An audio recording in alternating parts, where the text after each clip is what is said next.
Mom, I can't talk right now because I'm doing a tutorial for Vogue. Okay, let me call you back. I don't think she cares. Hi Vogue, this is Jessica Alba. Watch me do a dramatic graphic eye look. I have kind of a dirty little secret. This is my first attempt at doing a graphic eye on camera with you. So here we go. I have my foundation on, so there's that. First, I'm gonna lay down the lighter pigment. I'm gonna use my finger. I'm just gonna put it right over the entire lid. Now I wanna blend it. Just get like a fluffy brush, and if you, in a circular motion, just kind of blend out around the edges, you can't really mess up. So now I'm going to use the wet lavender color. I'm gonna use it sort of like an eyeliner whenever I'm gonna do a thicker line on my eye. I like to use an angled brush with like a metallic or another color first. When you do go in with your liquid liner, with that fine tip, it allows you to sort of trace where you've already laid down the shadow. So now I'm gonna go in with that dark eggplant and I'm gonna wet it. Wetting a dry eyeshadow is a way to sort of treat it like a liquid liner, but it's a lot more forgiving. Because I did this initially with the lighter, I'm just sort of tracing over where that was. And I'm gonna go in with a little Q-tip and just kind of twist and clean it up. Now I have to do the other side. They're never even. It's really hard to get the right and the left matching. You can go in with a makeup remover wipe, and if you put a really thin Q-tip and then you drape it over, you can just go in and fix any mess up and really even out that line. That's better. Okay, feeling good about this.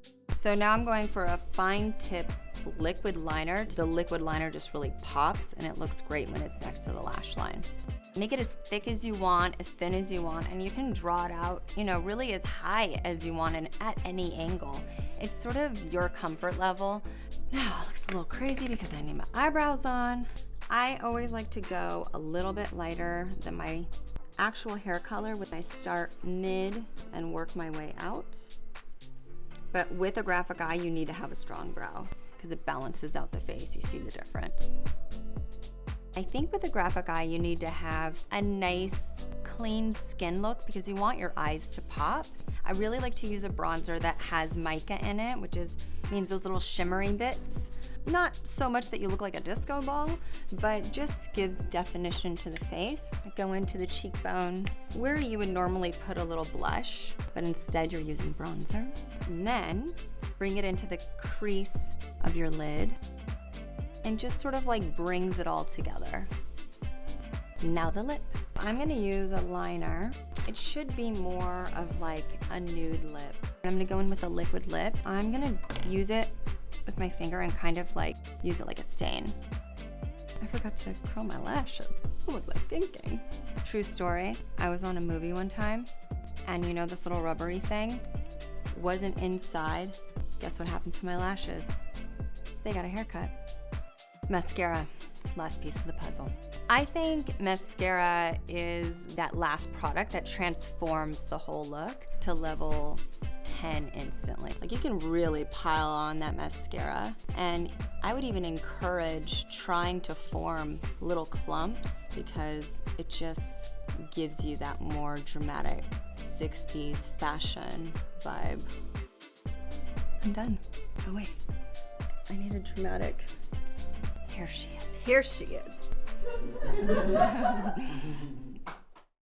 All right, guys, for more Vogue videos, subscribe right here, right there.